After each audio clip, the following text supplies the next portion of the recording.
Imagine this. You're rushing to get help for a medical emergency, and before you know it, you're thrown to the ground, handcuffed, and treated like a criminal. Your real crime? Needing medical assistance. Welcome back to Courtroom Clarity. Today, we're diving into the Graham v. Connor case, a landmark decision that reshaped how law enforcement is held accountable for using force. This case answers a critical question. How do we judge whether the force used by police officers is reasonable, especially when things escalate in a matter of seconds? You won't believe how one man's search for help ended up changing the law. Stick around. This is one story you need to hear. Our story begins on November 12, 1984, in Charlotte, North Carolina. Meet Dethorne Graham, a man who was simply trying to manage his diabetes that day. Like anyone with this condition, Graham could feel when his blood sugar was dropping too low. That day, it hit him suddenly. He was in danger of slipping into a diabetic episode. Desperate to get some juice to raise his blood sugar, he asked his friend William Berry to rush him to a nearby convenience store. It was a race against time to get something as a bottle of orange juice. Now, Graham wasn't thinking about anything other than stabilizing his blood sugar.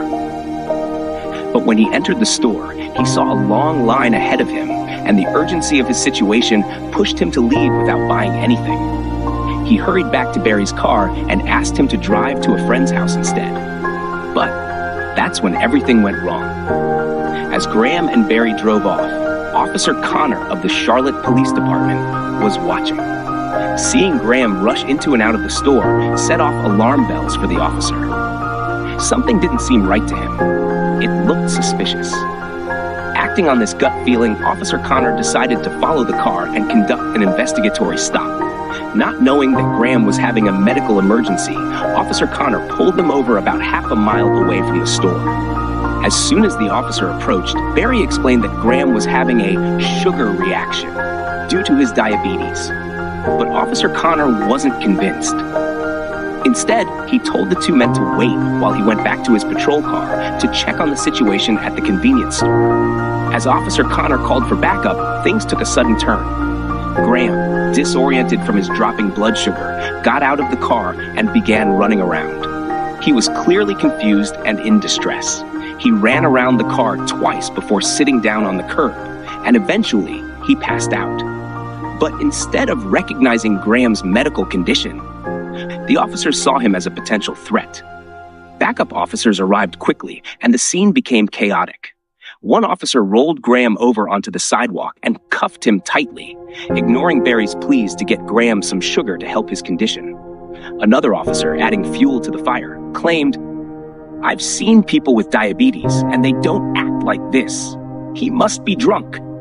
Graham wasn't resisting. He was trying to survive. He asked the officers to check his wallet for a diabetic decal, proof of his condition, but they didn't listen. Instead, they slammed his face against the hood of Barry's car and told him to shut up. 4 officers grabbed Graham and threw him headfirst into the police car, treating him like a dangerous suspect instead of a man in need of medical help. By the time the officers finally got confirmation that nothing suspicious had happened at the convenience store, it was too late. Graham had already been injured. During the encounter, his foot was broken. He had cuts on his wrists, a bruised forehead, and a shoulder injury. Worse, he developed a loud ringing in his ear that would last for the rest of his life. The officers drove him home and released him without charges, but the damage had already been done. Graham, who had simply been trying to manage a medical condition, was now left with physical injuries, emotional trauma, and a lingering sense of injustice. But this wasn't the end. Graham wasn't about to let this go. He filed a lawsuit against the officers, arguing that they had used excessive force during the stop, violating his constitutional rights under the 4th Amendment. When the case went to trial, the initial courts ruled in favor of the officers. But the Supreme Court agreed to hear the case, and that's when the real fight began. The question the court had to answer was this: how do we decide if the use of force by police is excessive? Should we consider the intent of the officers, whether they acted maliciously, or should the focus be on whether their actions were objectively reasonable at the time? In a landmark decision, the Supreme Court ruled that claims of excessive force should be judged under the Fourth Amendment's objective reasonableness standard. In simple terms, it didn't matter what the officers were thinking. What mattered was whether a reasonable officer in their position would have used that much force given the circumstances. The court's ruling in Graham v. Connor changed everything. Now, when claims of excessive force are brought to court, they are judged by what a reasonable officer would have done in that moment, not by the subjective motivations of the officers involved.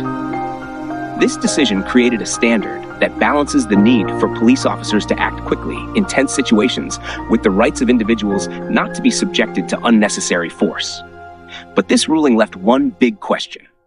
Is the objective reasonableness standard enough? Should we ignore the intent behind an officer's actions?